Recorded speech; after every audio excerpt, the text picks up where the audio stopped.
أعوذ بالله من الشيطان الرجيم بسم الله الرحمن الرحيم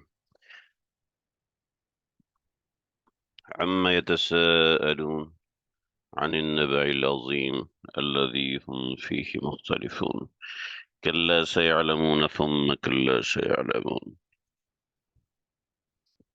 سورة النبأ ہے. ہم آج الحمدللہ کافی تقریباً 1.5 مہینے کے بعد ہم آج یہ سبق اپنا شروع کر رہے ہیں. اور یہ درمیان میں رمضان آیا اور میرا پورا ارادہ تھا کہ ہم رمضان میں بھی اپنے درس کی ترتیب جاری رکھیں گے، لیکن جو اللہ کو منظور کہ نہ ہو سکا. برحال جو ہو گیا سو ہو گیا.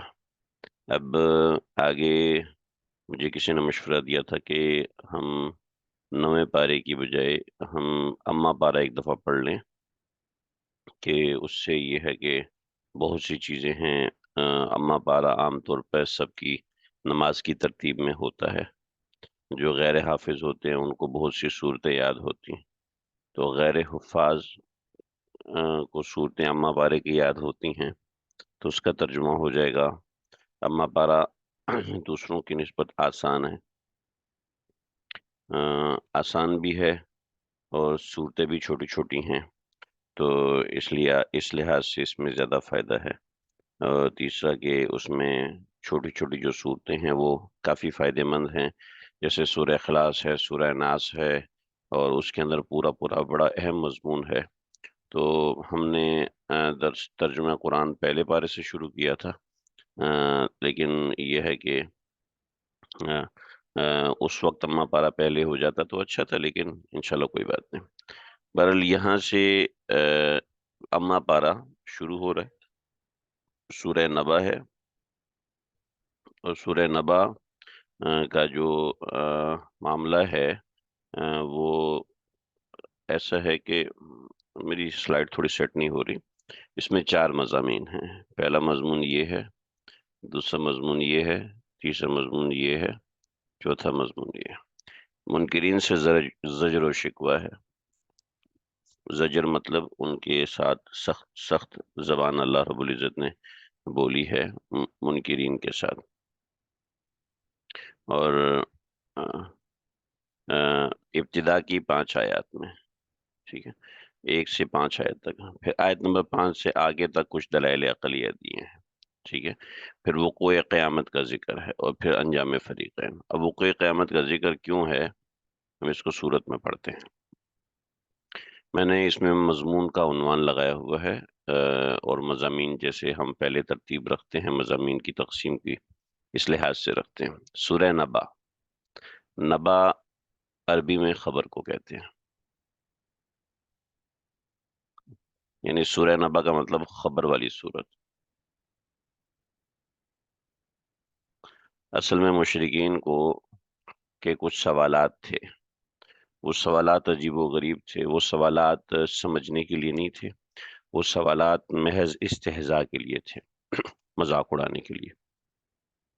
تو مسلمانوں کا مذاق انہوں نے اڑایا، اور مسلمانوں سے اس نوعیت کی باتیں کی. بھئی آپ لوگوں کو میری آواز آ رہی ہے؟ کیونکہ مجھے مائک کے اوپر کوئی آواز ہونے کا سگنل شو نہیں ہو رہا. جی ٹھیک ہے، جزاک اللہ.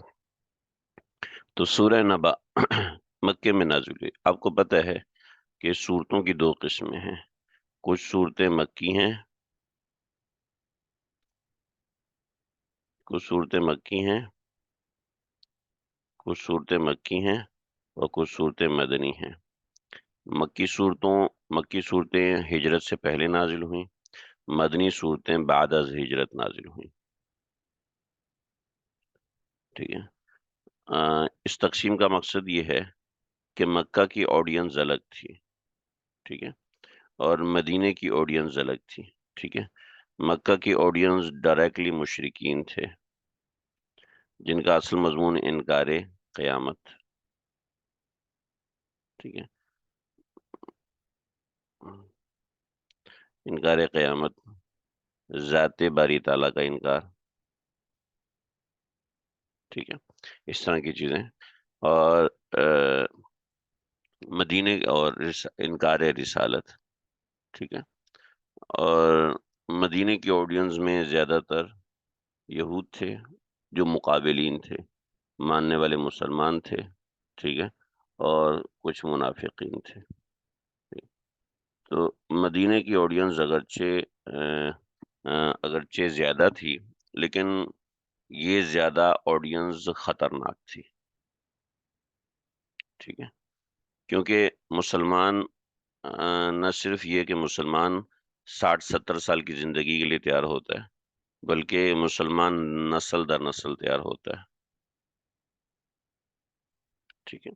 اور یہود چھپ کے وار کرتے ہیں، منافق چھپ کے وار کرتے ہیں. تو ان کے وار خطرناک ہوتے ہیں. ان کی تربیت کروڑوں سالوں کے لیے، لاکھوں سالوں کے لیے ہوتی ہے، صرف 60-70 سال کے لیے نہیں ہوتی. تو ظاہر بات ہے ان کی تربیت اور چیز ہے. اور یہود اس لحاظ سے خطرناک ہیں، یہ چھپ کے وار کرتے ہیں. اور منافقین خطرناک ہیں کہ چھپ کے وار کرتے ہیں. تو مدنی صورتوں کی آڈینس اور ہے، مکی صورتوں کی آڈینس اور ہے.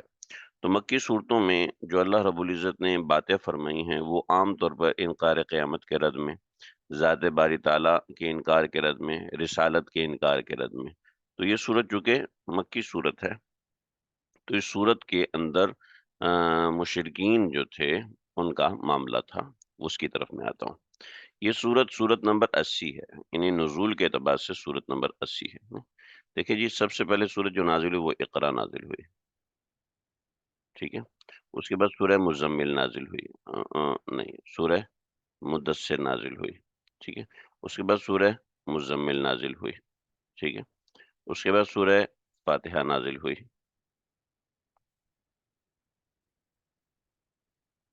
فاتحہ تو یہ ایک صورت ہے نا. 1 نمبر، 2 نمبر، 3 نمبر. سورہ فاتحہ چوتھے نمبر پہ کوئی اور صورت ہے، شاید سورہ فاتحہ 7ویں نمبر پہ نازل ہے.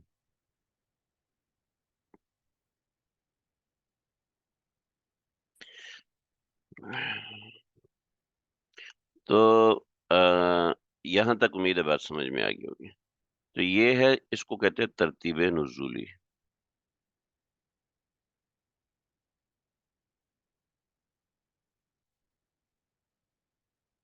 سمجھ میں آ رہا ہے بھی آپ لوگوں کو؟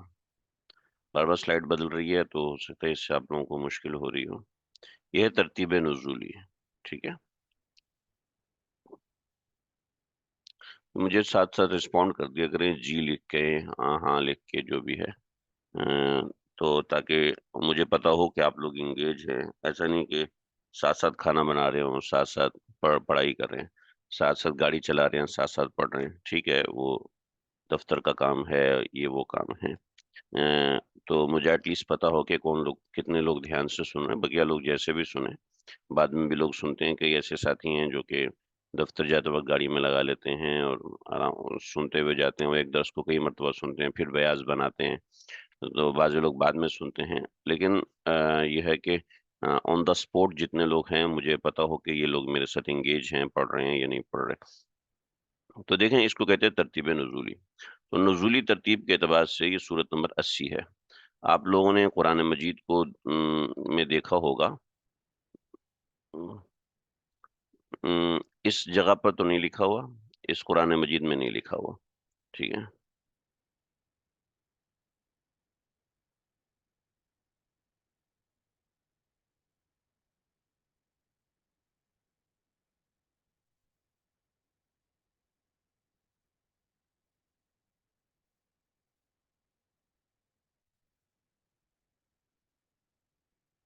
اس جگہ پر نہیں لکھا ہوا، ورنہ آپ بہت سے قرآن مجید دیکھیں گے، اس میں یہاں پر 80 لکھا ہوا آپ کو ملے گا.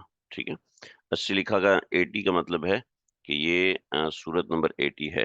اور قرآن مجید کے جو اوپر کا صفحہ ہے، یہ میں اوپر کا صفحہ کاٹ دیتا ہوتا ہوں تاکہ وہ ہو، تاکہ ہمیں مارجن مل سکے لکھنے کا، پڑھنے کا. تو اس صورت کے ساتھ آپ کو 78 اوپر کے اوپر لکھا ہوا آ رہا ہوتا ہے. 78 اوپر لکھا ہوا آ رہا ہوتا ہے. اس کی کچھ تصویریں میں انشاءاللہ گروپ میں بھیج دوں گا، میرے ذہن میں نہیں تھا، میں اس کی وضاحت آج کروں گا. تو یہ 78 لکھا ہوگا. 78 کا مطلب ہے قرآن مجید کی ترتیب. یہ ترتیب کا کیا مطلب ہے؟ ترتیب نزولی. ایک ہے ترتیب نزولی،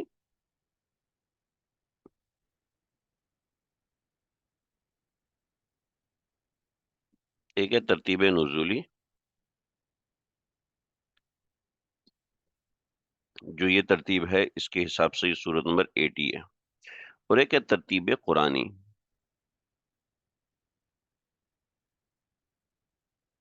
ترتیب قرآنی کا مطلب ہے کہ نبی اکرم صلی اللہ علیہ وسلم کے پاس جب قرآن مجید آیا، ٹھیک ہے.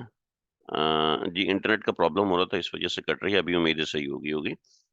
ترتیب قرآنی، ترتیب قرآنی جب آپ صلی اللہ علیہ وسلم کے اوپر کوئی صورت نازل ہوتی تھی تو آپ صلی اللہ علیہ وسلم فرماتے تھے کہ بھی اس صورت کو بطور مثال بتاؤ، اس صورت کو سب سے پہلے لکھ دو. چنانچہ فاتحہ کو سب سے پہلے لکھ دیا. جب بہت صورتیں نازل ہوئی، ہوتی گئیں تو آپ صلی اللہ علیہ وسلم نے فرمایا بطور مثال، فرمایا کہ مزمل ہے، ٹھیک ہے، نازل ہوئی تو آپ نے فرمایا اس کو مدثر سے پہلے لکھ دو، سورہ مدثر سے پہلے اس سورہ کو لکھ دو. ٹھیک. اور کچھ آیتیں نازل ہوئی تو آپ فرماتے تھے کہ اس آیت کو آراف کا حصہ بنا دو. جیسے سورۃ الانعام پوری کی پوری اکٹھی نازل ہوئی، ہم نے پڑھا تھا. ٹھیک ہے. اب یہ سورت پوری نازل ہوئی، سورہ فاتحہ پوری نازل ہوئی. لیکن کچھ صورتیں ایسی ہیں کہ جن کی 2 آیتیں 3 آیتیں کر کے 4 آیتیں 10 آیتیں کر کے نازل ہوئیں. تو 10 آیتیں آپ صلی اللہ علیہ وسلم فرماتے تھے کہ بھی ان کو ان 4 آیتوں کے بعد لکھ دو، ان کو فلاں آیت کے بعد لکھ دو، ان کو فلاں سورت کے بعد لکھ دو، اس کو فلاں سورت سے پہلے لکھ دو. تو اس کو کہتے ہیں ترتیب قرآنی. ٹھیک ہے. ترتیب قرآنی کے اعتبار سے یہ سورت نمبر 78 ہے. ٹھیک ہے. جب سورت نمبر 78 ہے، was done after our prophet was done. نہیں، یہ کسی نے سوال کیا، بہت ہی اچھا سوال کیا، وہ میں بتاتا ہوں آپ کو کیا ہوا تھا. انہوں نے سوال کیا ہے کہ I heard ترتیب was done after our prophet passed away. جو ترتیب ہے وہ آپ صلی اللہ علیہ وسلم کے جانے کے بعد ہوتی ہے. ایسا بالکل بھی نہیں ہے، کیونکہ یہ بالکل غلط بات ہے اور غلط طریقے سے پرٹینڈ کیا جاتا ہے. ایسا کہیں بھی نہیں ہے. یہ جو بھی قرآن کی ترتیب ہے یہ رسول اکرم صلی اللہ علیہ وسلم کی لگائی ہوئی ہے. اور آپ صلی اللہ علیہ وسلم خود فرماتے تھے، کاتب وحی 15 تھے آپ صلی اللہ علیہ وسلم کے پاس، اور آپ علیہ الصلوۃ والسلام فرماتے تھے کہ بھی اس کو اس کے بعد لکھو، اس کو اس کے بعد لکھو، اس کو اس کے بعد لکھو، اس کو اس کے بعد لکھو. تو اس طریقے سے پورے قرآن کو رمضان میں آپ صلی اللہ علیہ وسلم دور کیا کرتے تھے، اور صحابہ کرام اس کو اپنے پاس نوٹ کر لیا کرتے تھے اور اس کی تصحیح کیا کرتے تھے. ٹھیک ہے. اور جس سال آپ صلی اللہ علیہ وسلم کا انتقال ہوا تو آپ نے رمضان کو میں 2 مرتبہ قرآن کا دور کیا. اور ہر مرتبہ جو قرآن کا دور ہوتا تھا، یعنی ریپیٹ، ٹھیک ہے، قرآن مجید کو ریپیٹ کرتے تھے آپ صلی اللہ علیہ وسلم، اور صحابہ کرام اور حضرت جبریل کے ساتھ کیا کرتے تھے، اور صحابہ کرام اس سے اپنی تصحیح کرتے تھے. جس سال آپ صلی اللہ علیہ وسلم کا انتقال ہوا تو آپ نے 2 مرتبہ ریپیٹ کیا قرآن مجید کو، یعنی پورے قرآن کو 2 مرتبہ ریپیٹ کیا. اور وہ ایسا ہی ہوتا تھا، فاتحہ سے شروع ہوتا تھا اور ناس پہ جا کے ختم ہوتا تھا. ٹھیک ہے. فاتحہ سے شروع ہوتا اور ناس پہ جا کے ختم ہوتا. کئی ایسی نمازیں ہیں جس میں آپ صلی اللہ علیہ وسلم نے فاتحہ پڑھی، بقرہ پڑھی، آل عمران پڑھی، نساء پڑھی، مائدہ پڑھی. ٹھیک ہے. اور کئی ایسی ہیں آپ نے انعام اور آراف پڑھی اور آراف پہ جا کے سجدہ کیا. ٹھیک ہے. اور آپ صلی اللہ علیہ وسلم کے زمانے میں ہی سیدنا عثمان غنی رضی اللہ تعالیٰ عنہ اور دیگر بہت سے صحابہ ایسا کیا کرتے تھے. ٹھیک ہے. اب اس بات کی طرف آتے ہیں جو آپ نے سنی ہے. ایک اچھا سوال بہت کچھ سمجھاتا ہے، سکھاتا ہے. ماشاءاللہ یہ اچھا سوال کیا آپ نے. دیکھیں، جو آپ نے سوال کیا ہے وہ سوال ایک اشتباہ ہے. اشتباہ مطلب ایک ڈاؤٹ ہے جو کہ کم پڑھے لکھے لوگ، دیکھیں ہمارے معاشرے میں ایک معاملہ ہے. آپ کو ایک حدیث پتہ چل جاتی ہے جو آپ کو مولوی صاحب نے نہیں سنائی، جو آپ کو شیخ صاحب نے نہیں سنائی، تو ہم لوگ ایسا سمجھتے ہیں کہ ہم کو تو ان صاحب سے تو زیادہ پتہ ہے. مولوی صاحب نے کبھی یہ بات بتائی نہیں، دیکھو ہمیں پتہ ہے، کاش کہ ان کو بھی پتہ ہوتی. نہیں، کئی لوگ ایسے آتے ہیں، وہ مجھ سے بھی کئی دفعہ بات کرتے ہیں کہ مولوی صاحب آپ نے کبھی ہمیں یہ چیز بتائی نہیں. اور اللہ کا بندہ یہ بات تو میں 10 سال پہلے بتا چکا ہوں، آپ کو نہیں پتا تو میں کیا کروں؟ آپ نے آج اس کو پڑھا ہے تو اس میں میرا کیا قصور ہے؟ تو ہم یہ سمجھتے ہیں کہ تو اسی طریقے سے کچھ لوگ ایسے ہیں جن کو آدھی بات پتا ہوتی ہے، اور آدھی بات پتا ہونے کے بعد وہ یہ سمجھتے ہیں کہ جناب مولویوں کو تو پتہ ہی نہیں ہے، یہ تو ایسی بات ہے، وہ فتوے لگا دیتے ہیں۔ چلیں جی میں آپ کو بتاتا ہوں۔ حضرت ابوبکر صدیق رضی اللہ تعالیٰ عنہ کے زمانے میں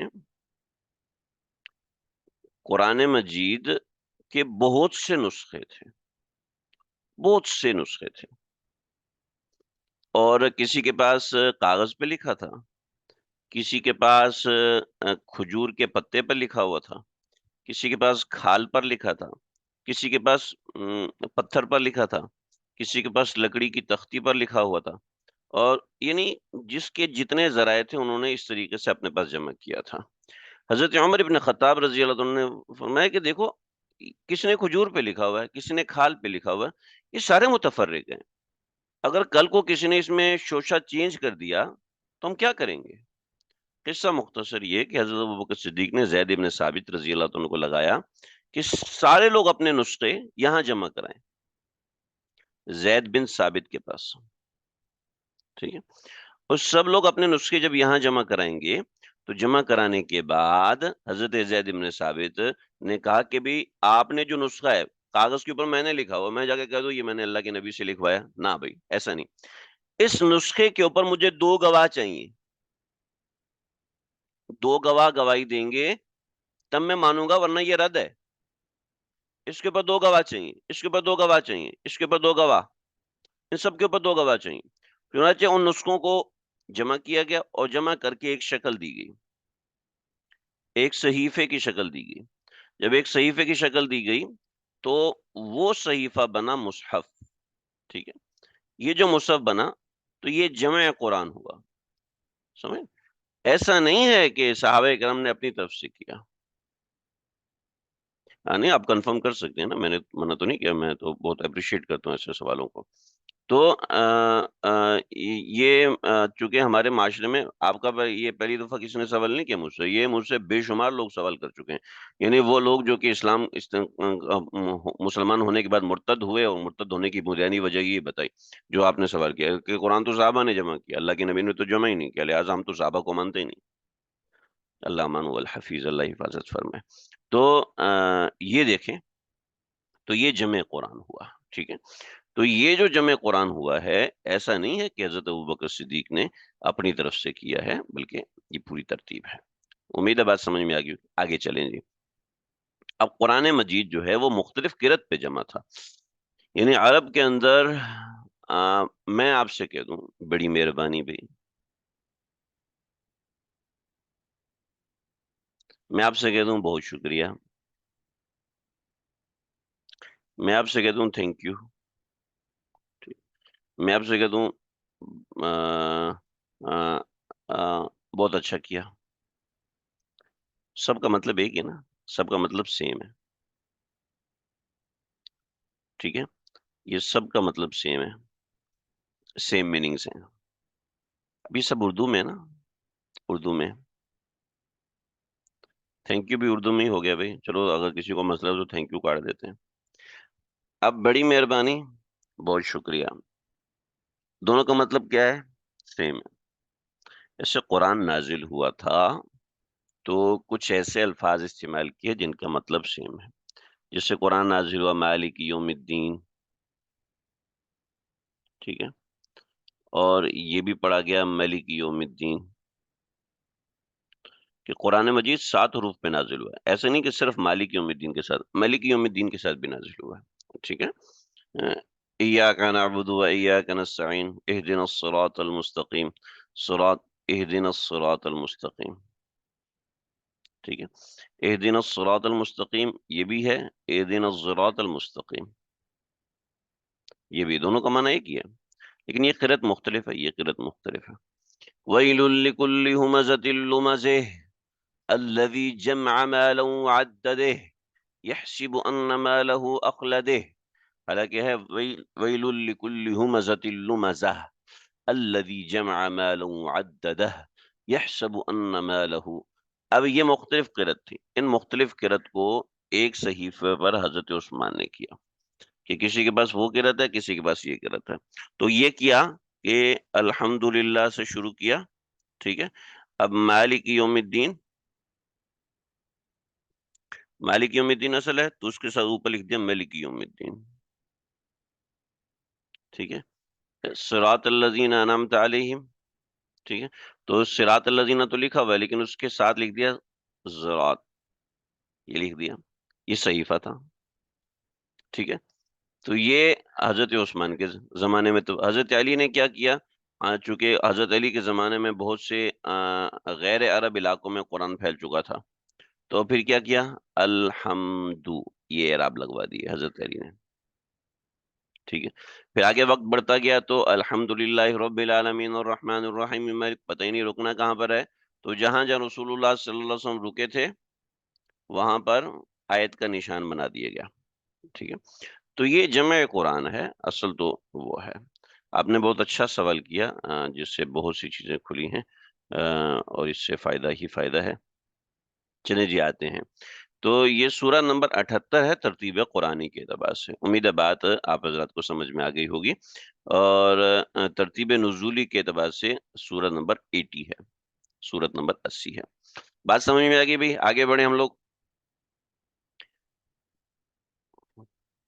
اصل میں کفار کا مسئلہ تھا کہ وہ نبی اکرم صلی اللہ علیہ وسلم سے سوالات کیا کرتے تھے. جب آپ ان کے سامنے بات رکھتے کہ قیامت آنے والی ہے،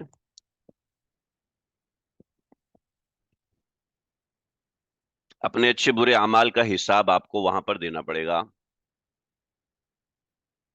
تو یہ کفار کے لیے ایک بالکل اجنبی بات تھی. ہمارے لیے تو یہ ایک عام سی بات ہے کیونکہ ہم روز روز روز روز سن سن سن سن کے سنی ہو گئے ہیں. لیکن کفار کے لیے نا یہ بالکل ایک نئی بات تھی، ایک بالکل ایک نئی کہانی تھی. وہ اس بات پہ مذاق اڑایا کرتے تھے. آج آپ کسی بھی کافر سے ملیں اور اس سے کہیں کہ جب آپ مرو گے تو آپ اس کے بعد دوبارہ زندہ کیے جاؤ گے.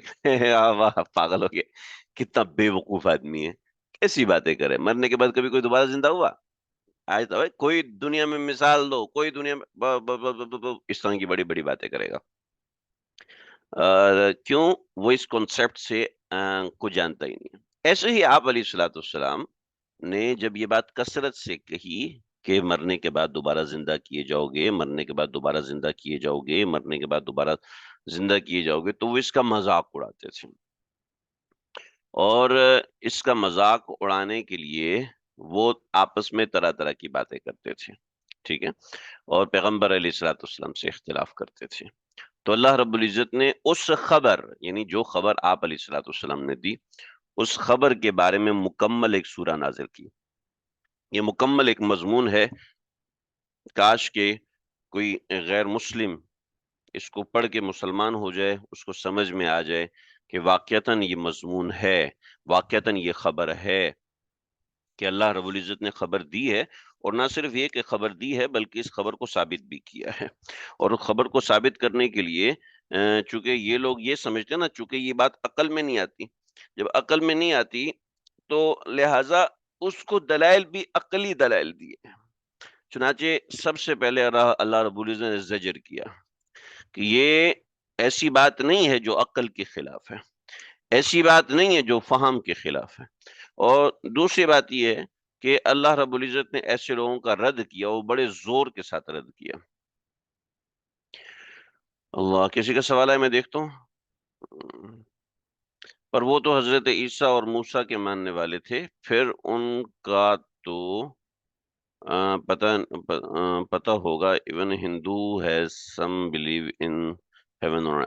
ہاں دیکھیں، میں نے آپ کو بتایا کہ یہ سورج جو ہے، اچھا سوال کیا کیونکہ یہ بیسک چیز ہے اگر آپ کو پتہ ہی نہیں ہوگی. اس پہ لکھا سورہ مکیہ، ٹھیک ہے. اور مکی کے اندر جو مخاطب تھے نا وہ مشرکین تھے جو قیامت کا انکار کرتے تھے.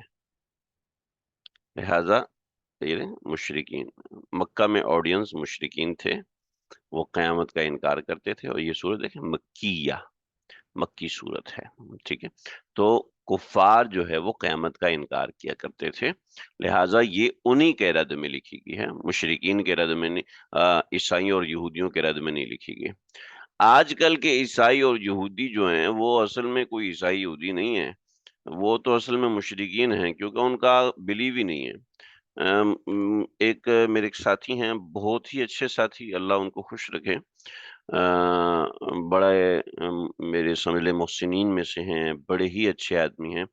پچھلے دنوں ابھی ان کے ہاتھ پر رابطے میں تھے ماشاءاللہ، ان کی اپنی محنت اور کاوش سے اللہ رب العزت نے ان کے ہاتھ پہ ایک خاتون کو مسلمان، میں نے گروپ میں نمبر بھی دیا تھا، یہ خاتون جو اعلان کیا تھا، ماشاءاللہ ہمارے 21-22 لوگوں نے اس کے ساتھ محنت کی، 21-22 لوگوں نے رابطہ کیا، ان میں سے 3-4 لوگوں نے محنت کی، ابھی تک محنت جاری ہے، ان کی پوری فیملی مسلمان ہو چکی ہے ماشاءاللہ سے۔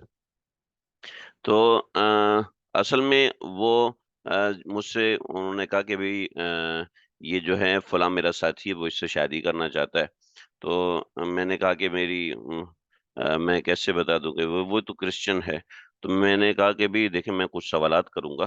جب میں نے ان خاتون سے سوال کیے کہ آپ حضرت عیسیٰ علیہ الصلوۃ والسلام کو جانتی ہیں؟ May be he was a good man, وہ ایک اچھا آدمی ہوگا، but I don't know about him, میں اس کے بارے میں کچھ نہیں جانتی، اور بہت بہت سی باتیں اس نے کی۔ میں نے کہا آپ محمد صلی اللہ علیہ وسلم کے بارے میں آپ کا کیا عقیدہ ہے، قیامت کے بارے میں آپ کا کیا عقیدہ ہے؟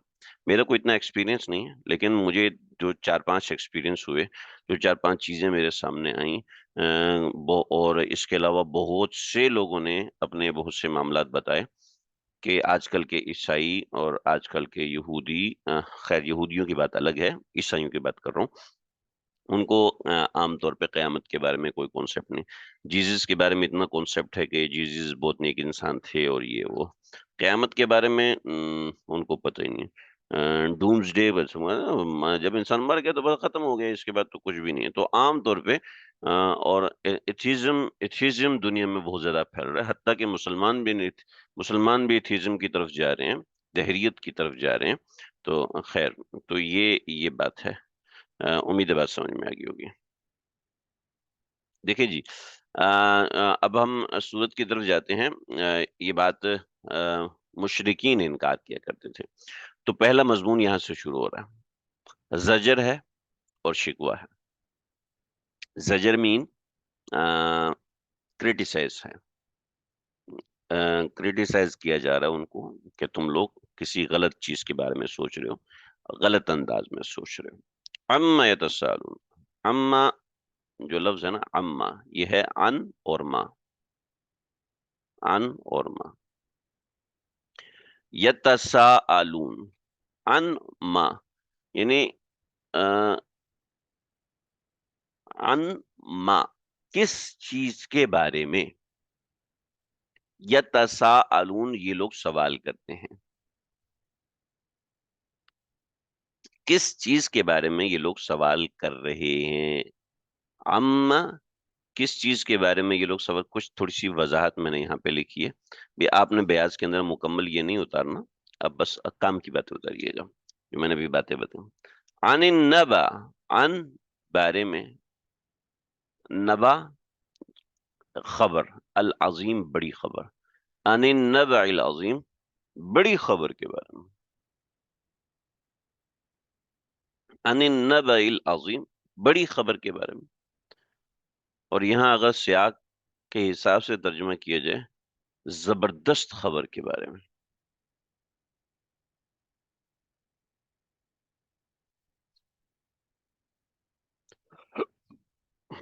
الذی، وہ خبر، الذی کہ جس کے اندر، ہم وہ لوگ، فیہ اس خبر کے بارے میں، مختلفون مختلف باتیں کرتے ہیں، الذی ہم فیہ مختلفون، الذی وہ خبر، ہم جس کے اندر وہ لوگ، فیہ خود اس خبر کے اندر، مختلفون مختلف ہیں، یعنی جس کے بارے میں ان کی باتیں مختلف ہیں، الذی وہ خبر جس کے بارے میں ان کی باتیں مختلف ہیں، کلا لیکن کلّا کا لفظی مطلب ہوتا ہے ہرگز نہیں. ٹھیک ہے. ٹھیک ہے، لیکن اس کا ایک بہت اچھا مطلب کلّا، چونکہ اماں پارے میں زیادہ استعمال ہوگا، اس لیے کلّا کا ایک لفظ مطلب آپ ذہن میں رکھ لیں.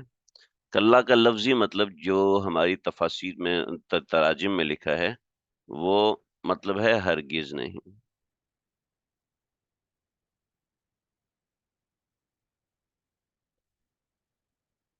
ٹھیک ہے، یہ مطلب ہے ہرگز نہیں. لیکن ایک اور بہت اچھا مطلب ہے، وہ مطلب ہے خبردار.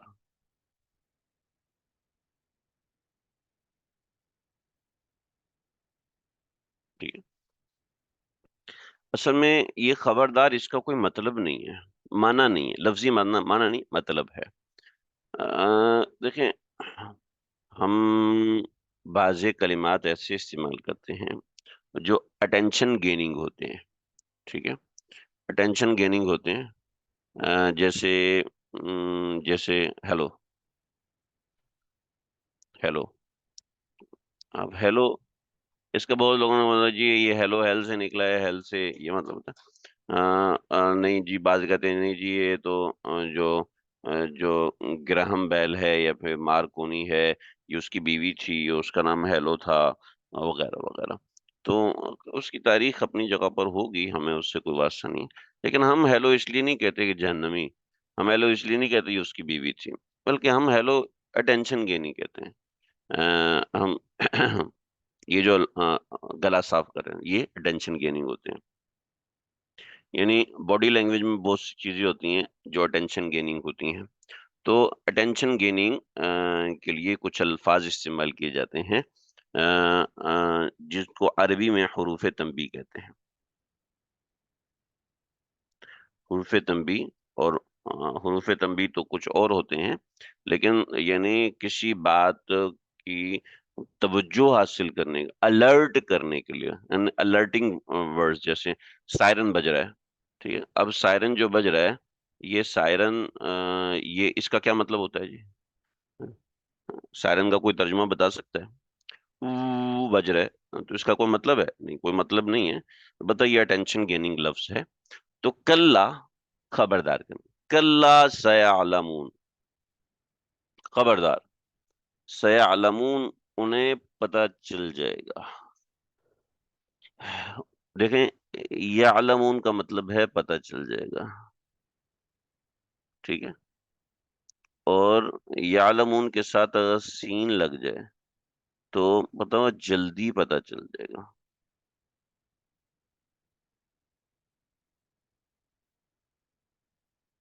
ٹھیک ہے جی، جلدی پتہ چل جائے گا. تو کلا سیعلمون، ان کو جلدی پتہ چل جائے گا. مفسرین نے لکھا ہے کہ اس کا مطلب ہے کہ ان کو قبر میں پتہ چل جائے گا. ٹھیک ہے، یعنی جب یہ مریں گے تو عالم برزخ میں جائیں گے. ٹھیک ہے، عالم برزخ میں، یہ میں نے یہاں لکھا ہوا، عالم برزخ میں جائیں گے. یہ یہاں پہ پتہ چلے گا. سما، پھر. سما، پھر، یعنی دوبارہ خبردار ہو جو. سننا، کلا، پھر دوبارہ خبردار ہو جو. سیعلمون، جلد پتہ چل جائے گا. یہ انہیں بہت جلد پتہ چل جائے گا. یعنی دیکھیں، انہیں جلد پتہ چل جائے گا. کلا سیعلمون، ان کو جلدی پتہ چل جائے گا، بہت جلدی پتہ چل جائے گا. سننا کلا سیعلمون، پھر خبردار، پھر خبردار، ان کو بہت جلدی پتہ چل جائے گا. تو پہلا کلا،